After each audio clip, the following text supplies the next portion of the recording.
जावेद अख्तर साहब और मुफ्ती इस्माइल की डिबेट आपने देखी होगी, पूरे इंटरनेट पर छाई हुई है। पर क्या आपने नोटिस किया कि जावेद साहब एक पॉइंट पर अनकंफर्टेबल हो गए थे जब बात आई कंटिजेंसी की। उन्होंने कहा कि उन्हें ये वर्ड समझ नहीं आ रहा, ईमानदारी से बात करूं, एक तो मैं कॉन्टीजेंसी वर्ड ठीक से समझता नहीं। लेकिन असल में यही एक वर्ड पूरी डिबेट का एक मेन पॉइंट था। और आज हम यही देखेंगे कि ये कंटिजेंसी आर्गुमेंट आखिर क्या होता है और गॉड से इसका रिलेशन क्या है। देखिए, मेरे हाथ में ये बुक है जो कि 5 साल पहले यहाँ नहीं थी और शायद 10 साल बाद ये बुक वापस मेरे पास ना हो, जिसका मतलब ये बुक नेसेसरी नहीं है, मतलब ये बुक जरूरी नहीं है। इसका होना या ना होना दोनों पॉसिबल हो सकता था। और फिलॉसफी में ऐसी चीजों को हम कॉन्टिजेंट कहते हैं, ऐसी चीजें जो खुद ब खुद नहीं आई बल्कि जिन्हें किसी और ने बनाया या फिर वो किसी वजह से वजूद में आई।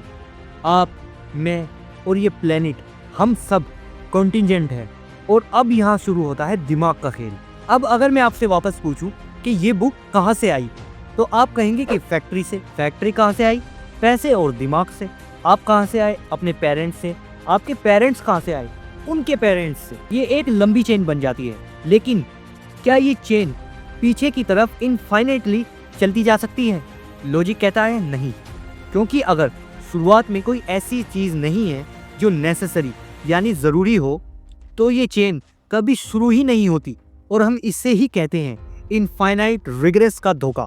मतलब अगर हर चीज किसी दूसरी चीज पर डिपेंड करती है तो पहली चीज को किसने बनाया? और इसी लॉजिक से निकल कर आता है एक नेसेसरी बीइंग का कॉन्सेप्ट, एक ऐसी पावर, एक ऐसा वजूद जो किसी पर डिपेंड ना करता हो बल्कि सब उस पर डिपेंड करते हो। 13th सेंचुरी के फिलोसोफर सेंट थॉमस से लेकर इस्लामिक स्कॉलर्स तक आज इसी नेसेसरी बीइंग को गॉड या खुदा कहते हैं। और मुफ्ती इस्माइल यही लॉजिक दे रहे थे, लेकिन जावेद साहब इसे शब्दों का खेल कहकर टाल रहे थे। तो अब सवाल ये है, क्या साइंस इस नेसेसरी बीइंग को प्रूव कर सकती है या ये सिर्फ एक दिमागी लॉजिक है?